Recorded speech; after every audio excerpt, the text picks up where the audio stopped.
Baada ya Rais Uhuru Kenyatta kutangaza kwamba ifikapo tarehe 1 Agosti mwaka huu ndege za kimataifa zitaanza kuruka ama safari za kimataifa, na swala hilo limepelekea baadhi ya wawekezaji katika kaunti hii ya Taita Taveta hasa katika sekta ya utalii kuanza kujitayarisha wakati wageni watakapokuja angawa wapate mahali pa kutulia.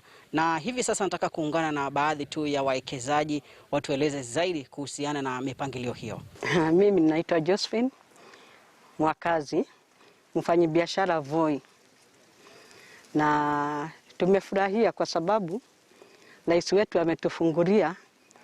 Kwa hivyo tulikuwa tunahuzunika kwa sababu pali kama hapa tuliona hatutafaulu, lakini Mungu ni mwema. Rais wetu alipotangaza tumeanza kusafiri na hata tumekuja tuje tuone vile kunaendelea. Ndiposa tukiona vile kunaendelea wakati ule ambaye tunashukuru, manake pia alitangaza August 1st ndege zitaanza kuja kutoka nje, na tunashukuru Mungu maana tunajua hapo ndio tutafaulu. Wageni wakianza kuja, mradi huu tulianza utainuka na watu watafurahia. Huu mradi tulipoanza hapa kulikuwa ni pahali huwezi kutamani, kunaitwa Bulia, na Bulia ni pahali pakavu kabisa. Tukaanza tukafikiria tufanye nini, tukapanda miti, tukajenga kanyumba karaundi hivi, hata tukakaita Bulia hoteli, kako hapa.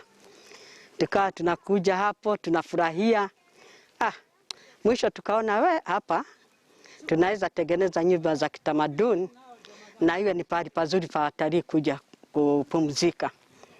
Kwa kweli tulichukua huo mfano wa hiyo nyumba ya kitamaduni ya round, tukafanya nyumba zetu za mafiga hizi ziko hapa, nyumba 3. Tumeendelea kutengeneza na tunatarajia Agosti safari ikifunguliwa wageni watakuja na wataanza kulala kwa hizi nyumba zetu. Tumepanda nyanya zinaendelea, tunakula vitu ambazo hazina madawa. Maana tuko na spinach, tuko na kila kitu, aina matunda, mapapai. Hakuna kitu ambayo hakiko hapa. Kufikiria mambo ya domestic tourism, mambo mengine maendeleo vile yanakuja.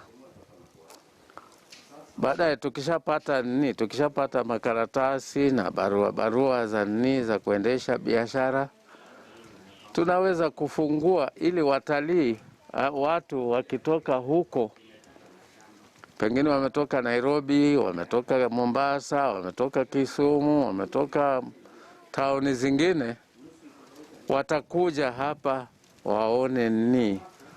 waone na wakae hapa ili wajue ya kwamba na sisi hapa tunafikiria mambo ya baadaye kuwa na utalii na mambo kama hayo.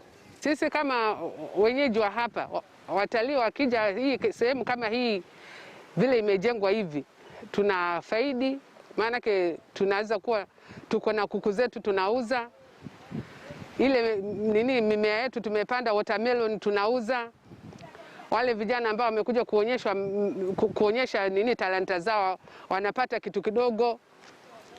Na hata sisi wamama vile tukija tukionana na wale pia wanatucongratulate, maana tunawapikia vizuri, wanakula vizuri na tunafurahia. Hata chakula ina gani sana? Chakula ya kienyeji kama ile kimanga ile ya kienyeji na nyingine mkimo. Na hayo ndiyo maoni ya baadhi tu ya wawekezaji kutoka hapa kaunti ya Taita Taveta, hasa katika sekta ya utalii, wakiwa na matumaini makubwa kwamba wakati ndege zitaanza kuruka itakuwa ni wakati mzuri kwao kuimarika katika sekta hii. Nikiripotia KTN News kutoka Mbulia, kaunti ya Taita Taveta, mimi ni Hezron Kimari. Shukran sana Kimari kwa taarifa hiyo. Na mtazamaji, naomba nichukue pumziko fupi kidogo tu, lakini usiondoke, maana bado kapu lake leo mashinani bado lina taarifa tele. Usiondoke, usiende mbali.